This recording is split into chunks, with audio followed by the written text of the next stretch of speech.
Сәлем қыздар, мен сіздерге бүгін тандыр самсадан ешқандай кем емес, қамыры да және ішіндегі салмасы да үй жағдайында қалай жасалу жолын, осындай әдемі формада қалай жасалу жолын айтпақшымын, ұсынбақшымын.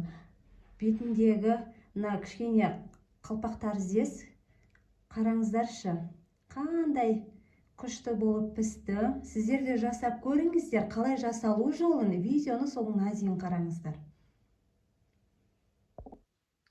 Алдымен самсаның қамырын дайындау үшін осындай тостағымызға суымызды құямыз және үстіне шай қасықпен тұзымызды саламыз, екеуін араластырамыз. Енді үстіне ұнымызды салатын боламыз. Ұнды міндетті түрде илектен өткіземіз.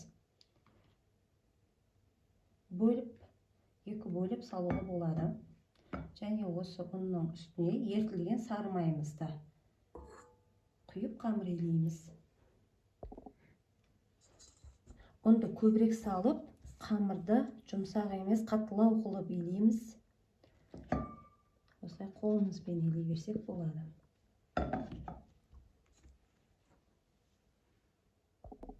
Міне осындай қамыр шықты, иленді. Енді осыны салапанға салып, кішкене тұндырып қоямыз. Самсамыздың салмасын дайындайтын боламын.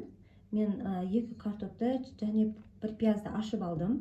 Және етті майлы болғаны жақсы. Самсамыз сонда сочный, сулы, әдемі болып шығады. Майлы болып, және өз қалауларынша дәмдеуіштер салсаңыздар болады. Дәміне қарай мен зіре және қарақұшты тұзды салатын боламын.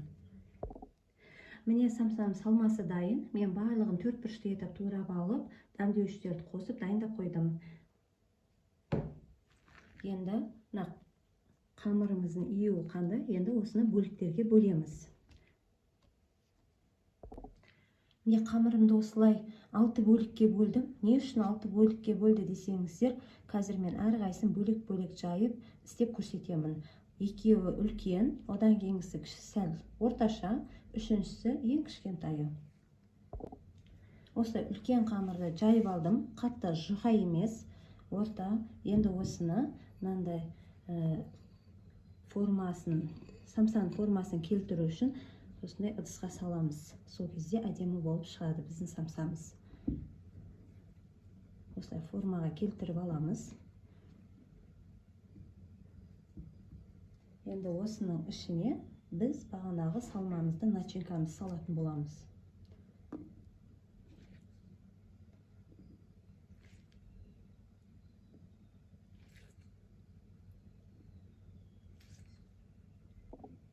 Енді осы қамырды осылай форманың ішінде бетін жауып шығамыз. Яғни ашылып кетпес үшін дөңгелектеп формадан аламыз да, бізде осындай формада әдемі самса дайын болды. Бірақ әлі бұл дайын болған жоқ. Қазір осыдан кейін тағы да қамырын жаятын боламын. Мынау екінші орташа қамыр. Бұны да осылай жайып алдық. Алдындағы жаңағы самсамызды үстіне қойып, мына екеуін жабыстырып шығамыз. Толық жабысып шығу керек. Болмаса, артық жерлерін алып тастасаңыздар да болады. Ең кішкентай қамырды, яғни мынандай алып қалдық қой, осыны тағы да 2-ге бөлеміз де, осылай жіңішке етіп созамыз. 2 созылған қамырымызды бас жағын кішкене екеуіне жабыстырып, осылай екеуін айналдырып шығамыз. Сонда бізге әдемі оюланған форма дайын болады. Енді осы формамызды жаңағы самсамыздың үстіне қалпақ тәріздес етіп, үстіне қойып қоямыз. Міне осындай әдемі самса шықты. Бетіне жұмыртқаны жақтым және қалауларыңызша мак және күнжутта сепсеңіздер болады. Енді осыны ысып тұрған пеште 35 минутқа салып алатын боламын. Вау, қыздар!